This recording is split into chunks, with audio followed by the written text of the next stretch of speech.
amigos? Bienvenidos a Anecdotarios. Sí, esto es parte de la saga de cómo son en la vida real. Y hoy nos vamos a clavar, no se espanten mucho, porque nos vamos a clavar sí un poco en el cine, pero no tanto. Vamos a hablar de nombres muy comerciales. Porque bueno, gente que estamos como en este mundo del cine y demás, que estamos como acostumbrados, que nos gusta, estamos interesados, pues estamos más o menos informados de cómo se llama tal o cual actor y actriz. Y de repente ya lo damos por entendido y pensamos que todo el mundo sabe quién es quién, ¿no? Cosas que a nosotros se nos podría hacer básicas, como cómo se llama el protagonista de toda la cual película, pues para otras personas no se saben el nombre de pila, se saben más bien tal vez la película donde aparecieron y demás. Y bueno, si hablamos de directores, pues menos, güey, está más cabrón que se lo sepan. Y esa chamba de los directores de repente sí es medio injustona, porque también, como se los digo, uno se da cuenta ya cuando estás como en el medio, pues que los jefes son los directores, güey, ¿no? Prácticamente ellos deciden todo. Se llevan muchas veces las palmas la cara más conocida, pero en realidad la responsabilidad de que la película quede chingona o no es del director. Ellos son los que eligen a sus actores y a sus actrices y a la gente con la cual va a trabajar, y solitos se atoran o solitos se refuerzan para hacer un éxito su película, su serie o lo que sea. Hay unos histéricos, hay unos mamones, hay unos buen pedo, hay unos bien cotorrones y hay otros que les vale madre, inclusive los medios de comunicación. Hablemos de estas personalidades tan curiosas que son los directores de cine. ¿Cómo son? Te digo, ya sabes, hice una preselección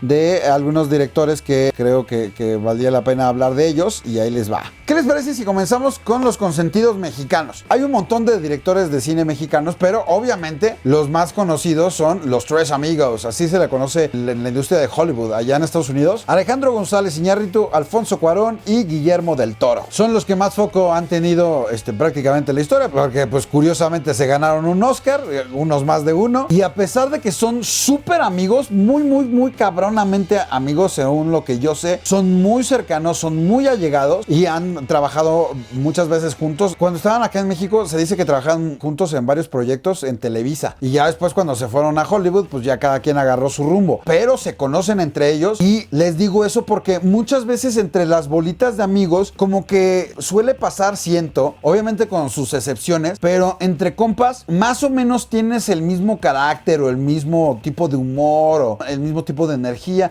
Finalmente, pues por eso te juntas tú con tus compas, ¿no? Te vas acercando a gente que más o menos pues trae la misma onda que tú, aunque obviamente también está en la parte en la que se van complementando, y entonces por eso en una misma bolita de amigos pues está el desmadroso, y está el tímido, y está el galán, y está el cagado, y está el inteligente, y está el cachazapes, y está todos ellos. Creo que eso sería la constante de estos tres amigos, que seguramente la bolita de compas son mucho más grande, pero ellos tres son las caras más conocidas. Guillermo del Toro, ya lo he dicho muchas veces, no quiero ser repetitivo, reiterativo, lo he mencionado en diferentes anecdotarios, es la mejor persona del mundo. Eso que ustedes han visto, esos tweets viralizados en los que él está tratando de ayudar a la gente, son reales, no son pose, y es una constante en este cuate. Es lo máximo en todas partes. No solamente te trata bien, o sea, a mí me ha tratado siempre increíble, y muchas personas lo hacen, pero está el contraste, cómo se relacionan con su equipo de trabajo, con los fans, etcétera, etcétera. Y Guillermo no solamente sabe tratar a la prensa, a los que lo entrevistan, sino también a los fans y a sus actores. Todo el mundo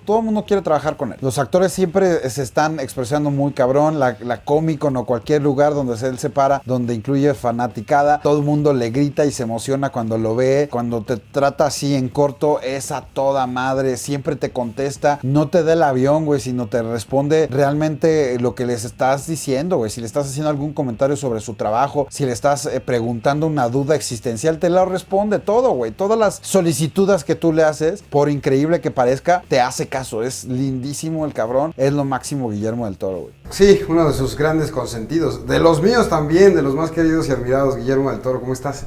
Muy bien, ¿y tú? Muy contento, y esto significa mucho para mí, porque cuando fue la primera cobertura importante que tuve fue contigo en el Laberinto del Fauno, en esta misma ciudad, en Morelia, Michoacán, y ahora regresamos hace 11 con años. un medio propio, un poco más viejos y maltrechos, pero contentos de ver Shape in Water. Panzones, pero experimentados. Voy a hablar sobre todo de sus modos y de su trato con la gente, su exterior. Seguramente a nivel más personal pueden tener más capas, como todos los tenemos. Pero por ejemplo, mi querido Alejandro González Iñárritu es una pistola. Estuvo en el radio acá mucho tiempo, estuvo haciendo muchas cosas que tenían que ver con producir, con dirigir, comerciales. Ha hecho unos comerciales bien chingones y bueno, hizo unas películas o está haciendo películas bien fregonas. Pero es un tipo que, a diferencia por ejemplo de Guillermo del Toro, creo que Guillermo siempre se pone a la altura de con quien esté. ¿Me explico? No habla de forma sofisticada. Si un fan, si un chavito, un adolescente, un escato de repente llega y le pide unos boletos, güey, no se pone mamón con él, sino le habla como del tú a tú y en un nivel chido y se aventa una que otra grosería, uno que otro chascarrillo. Igual con la prensa, platica, dependiendo el tipo de prensa con el que está atendiendo, pues le sube el nivel de la conversación o no, los datos curiosos, no sé, es muy buen pedo, güey. Pero Iñárritu, él no esperes que se baje un nivel distinto al que él tiene en una conversación con cualquier persona. De entrada cada vez es más difícil que dé entrevistas y tampoco le gusta tanto estar como en este rollo de la famoseada o estando en contacto con los fans y siempre tiene una tendencia muy seria, siempre es serio, es un cuate que tiene cosas muy interesantes, más, ¿qué les puedo decir? Eso no está en duda, ¿no? Tiene cosas muy interesantes que decir, tiene un nivel conversacional muy cabrón, tiene una cultura cinematográfica y que te platica cosas bien chingonas. Está cabrón este güey. Pero no tiene interés mínimo, yo creo, en bajarse al nivel de los fans o convivir con ellos y demás. Simplemente no los trata. Algunos comentarios de Amores Perros, tú platicabas este juego de miradas, de sostener la mirada y no parpadear. Lo retomas aquí con Tom Hardy, Leonardo DiCaprio. ¿Le metiste algún elemento de estos de la vida casual con tu familia, con tus amigos dentro de la película? Yo creo que cuando estás dirigiendo un actor estás de alguna forma extendiendo un poco tu visión de las cosas y no me acuerdo si algo específico, pero sí, bueno, pues una película es una extensión de uno mismo. No te puedes escapar de ahí. Y el tercero es Alfonso Cuarón. Yo creo que es justamente, está en la mitad, güey. O sea, estamos hablando que Alfonso Cuarón, una de las primeras cosas que hizo que le pegó cabrón fue Y tu mamá también. Con los Charolastras, güey. Con Gael García y Diego Luna. Digamos que es mucho más desmadrozón, siento. Nunca lo he tratado tanto como en La Fiesta o algo así, pues no. Pero fue de los primeros que dijo que sí hacer interacción con youtubers. El caso de mi hermano. Cuando sacó Gravity, yo no tenía todavía esta dinámica tanto de El Escorpión entrevistando a famosos. Hacía otra cosa, pero yo conocía, obviamente por las entrevistas que hacía de cine, como mí mismo, pues tenía muchos contactos con la banda del cine. En ese momento me dijeron que, no sé si la distribuidora o Alfonso, pero los dos estaban de acuerdo en hacer video con mi hermano y fue y cotorreó y vuelvo a lo mismo. Se puso al nivel de la comedia de Wherever Tomorrow para echar desmadre y para promocionar su película. Yo digo que eso es como que sobra, ¿no? O sea, ¿qué viene al caso? Sí, como que no va, ¿no? ¿Son actores, sí o no? Sí. Pues sí, pero... Bueno, entonces no estén de nenas.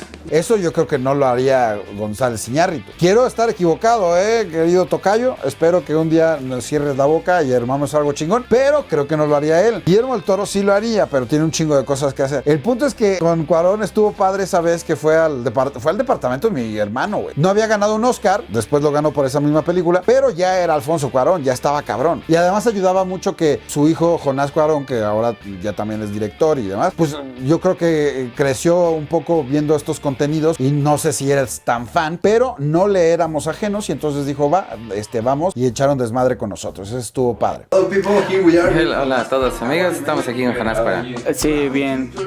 Un jaguar. tu película, se ve chida. Me hacen los mandados, sí.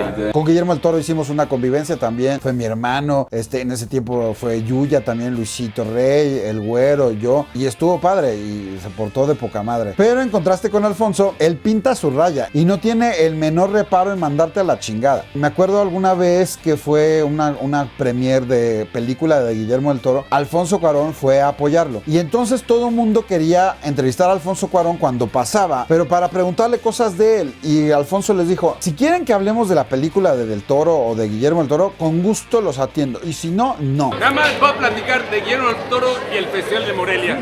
Ni se molestes latos que ni les va a contar. Y entonces, no, sí, todo bien. Y entonces llega y le empiezan a preguntar del Toro y Alfonso empieza a contestar normal, pero en el momento que alguien le soltó una pregunta ni siquiera más personal, no me refiero de su vida privada, sino de algo más de él, dijo, les dije que no iba a hablar de mí, que nada más era de Guillermo del Toro, muchas gracias muchachos, bye. Y a la chingada. Y pintó su raya. Entonces, es sincero, es radical, es menos tolerante a ese tipo de cosas. Por eso digo que Alfonso Cuarón estaría justamente en medio y los otros están en los extremos, ¿no? Guillermo del Toro, siempre condescendiente, siempre tratando de encajar, siempre tratando de tenerte incluido y de ser buen pedo, de ser parte de tu vida. González Iñárritu, bye. Otra figura que no nos es ajena a los mexicanos y que es muy reconocible, y los mexicanos, los latinoamericanos y el mundo entero, Tim Burton. Tim Burton es un señor grande ya, güey. ¿Cuántos años tendrá? Tim Burton tiene 66 años. Obviamente no es un chamaco, pero tampoco está tan anciano como, sí, o sea, se le ven los años por todas partes, porque pues, es un tipo que, como lo puedes ver, como que no le importa mucho su aspecto físico, como que le mete mayor interés a otras cosas en la vida, a su parte intelectual, su parte creativa obviamente, pero a pesar de que no es tan desmadroso y sonriente, nunca le dice que no a convivencia con los fans, ya sea a través de una masterclass, ya sea a través de una convivencia, un meet and greet, una premiere, siempre está con ellos, les firma un montón de cosas porque tiene, pues, yo creo que es uno de los autógrafos que más quisiera la gente porque hay un montón de cosas que te puede firmar, güey. Entonces es calladón en términos generales, pero no mamón, porque le gusta convivir con la gente, le gusta escucharte y le gusta platicar, le gusta dar dentro de su energía y dentro de su estilo tiempo hacia la gente que pues es la que le da el éxito o el fracaso a sus películas, ¿no? That it's just in your imagination, or maybe it can be real in some time in the history. Well, that's what I loved about this. It felt real, you know. I mean, it made a lot of sense, you know, linking it to actual historical events.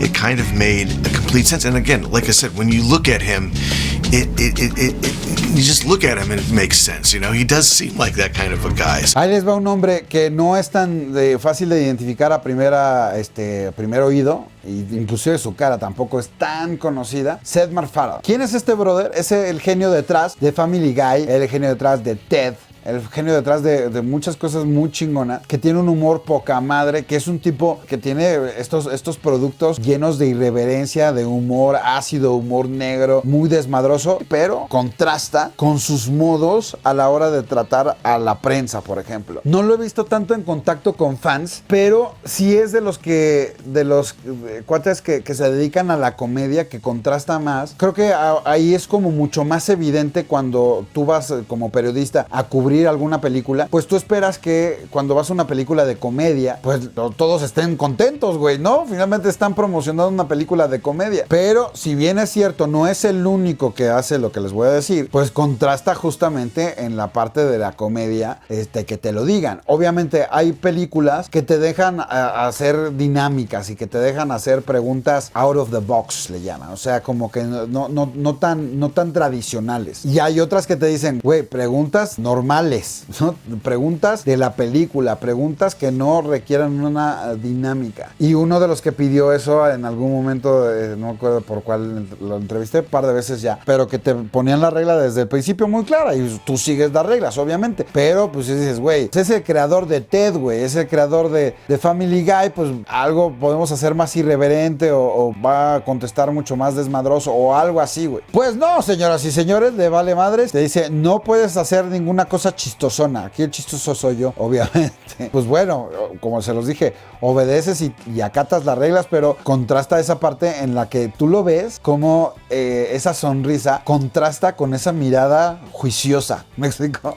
No sé si es muy paradójico de mi parte decirlo, pero así es este cuate y pues bueno, ni modo, esa es su forma de expresarse y ir por la vida. You know that Ted is one of my favorite movie ever of comedy. This is good. Yeah. That's a good thing to have at the top of your list. And that's your challenge, to be better than you. Did you make it? We think we did.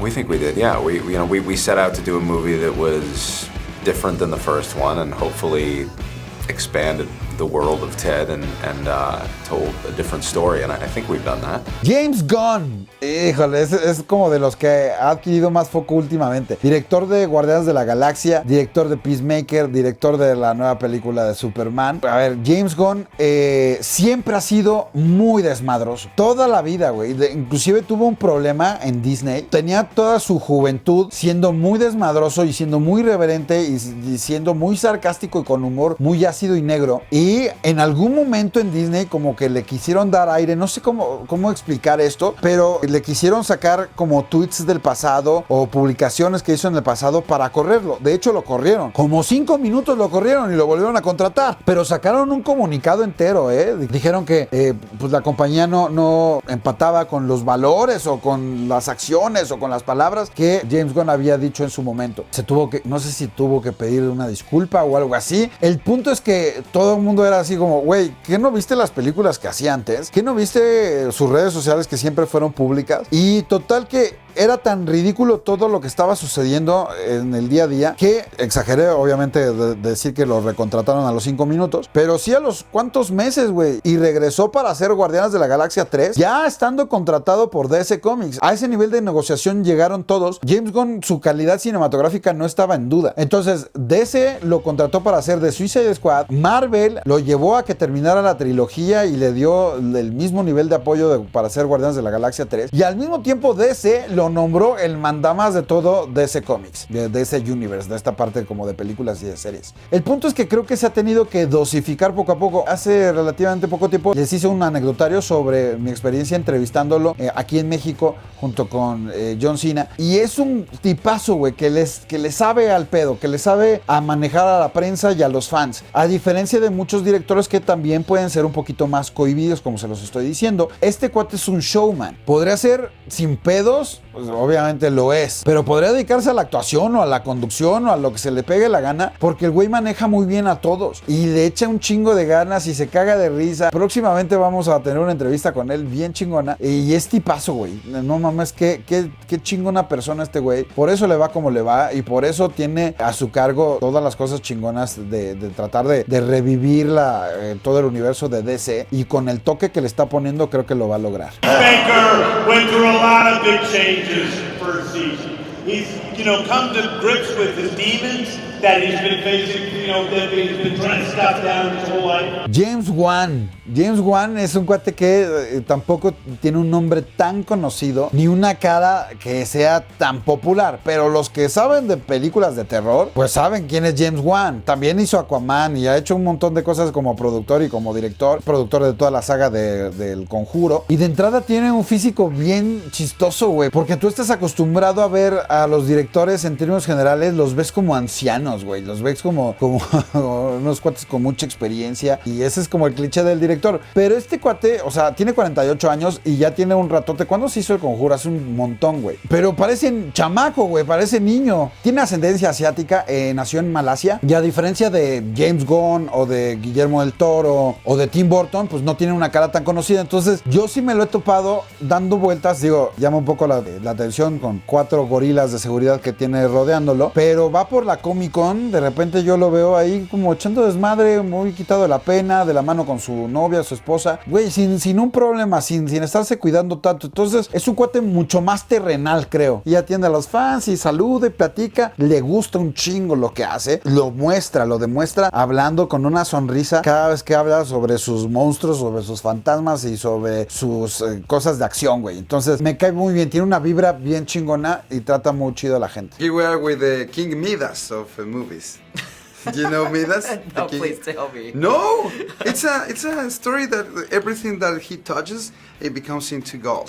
Oh, wow. Oh, that guy, yeah. No, I don't know. Who's that guy? That's not me. Was there someone else behind it? Los hermanos Russo. ¿Quiénes son los hermanos Russo? Pues nada más y nada menos que los que se aventaron Infinity War, los que se aventaron Endgame y los que se van a aventar las próximas 2 películas de Avengers. Han hecho otras tantas películas y es curioso que los hermanos Russo así son vendidos, como en paquete, güey. No sé, por ejemplo, Alfonso Cuarón, pues tiene un hermano que se llama Carlos Cuarón, y entonces en su momento hicieron crecieron y tu mamá también juntos, pero después separaron sus carreras. Yo no sé si no se lleven tan bien, no conozco su relación a nivel personal, pero muchas veces sucede así, que hermanos que se dedican al fútbol, a ser actores, a ser directores, lo que sea, pues van teniendo su carrera paralela, aparte, independiente. Y estos son de los pocos tipos que siempre son presentados como los hermanos Russo. Y siempre están procurando dar entrevistas en pareja, siempre están platicando los dos. Creo que la decisión, bueno, obviamente el resultado de las películas ahí habla por sí mismo, pero la decisión de tenerlos fue buena, fue un camino chido y muy distinto a lo que habían hecho en otras ocasiones, porque, por ejemplo, el mandamás, que se lo estoy diciendo, es James Gunn, es un geeksazo y ama todo este universo de los cómics, y entonces es como que le mete muchísimo corazón, pero estos dos brothers siento que le meten mucho intelecto y tiene la sangre fría para decidir poner a tal o cual personaje más tiempo en pantalla, o matar a uno, o poner poquito en otro, y entonces pues no son los típicos tetos como James Gunn o como Stan Lee, que hablan de sus personajes así con esta alegría y este amor, pero te lo dicen como, pues no sé si decirlo serio, güey, sí, en términos generales son tipos serios, no son tipos tan carismáticos. Obviamente la admiración es una consecuencia al ver su trabajo, pero no son personas que estén como brillando en las alfombras rojas o en las entrevistas o lo que sea, sino siempre te están atendiendo en la prensa a la hora de dar entrevistas, ya sea informales o más sentaditos, pues te contestan muy bien y son muy educados y muy amables, pero son con este tono, son más tranquilos, introspectivos, ponen el ceño fruncido y empiezan a platicarte acerca de tal o cual, así, tal. ¿Me explico? O sea, es el contraste que tienen los directores. How do you feel to just complete the dream, the dream that every fan of Marvel? It's amazing. I mean, you make movies because of the sense of community in making them. You want people to come together to hear stories. Aquí les estoy hablando de un abanico muy amplio de directores de Hollywood, que ninguno es como el otro, ninguno obedece a un cliché como tal. Por eso los elegí así, como de películas muy populares, que ustedes las pudieran tener muy presentes, pero que a la vez cada una de estas personalidades que les fui nombrando, pues fueran opuestos o con una línea distinta, con formas distintas. ¿Qué les pareció? ¿Ustedes conocen alguno de ellos en particular? ¿Les ha tocado en alguna premiere o simplemente los han visto en entrevistas? ¿Quién les cae mejor? Fuera después de Guillermo del Toro, que ya sabemos que ese nos cae bien a todo el planeta entero. Después de Guillermo del Toro, pues ponme tu top 3 de cómo los elegirías, cómo los nombrarías, los colocarías para que estuvieran ahí presentes. Yo soy Alex Montiel, espero que les haya gustado este anecdotario. Ya sabes que tenemos un montón de anecdotarios de cosas del mundo cinematográfico y de entrevistas y detrás de cámaras y cosas que me toca vivir y que con mucho gusto se los comparto a todos ustedes. Así que búsquenlo, hay una lista de reproducción, se llama Anecdotario, aquí mismo en la lata. Pásenlo chido, suscríbanse. Nos vemos en el cine. Bye.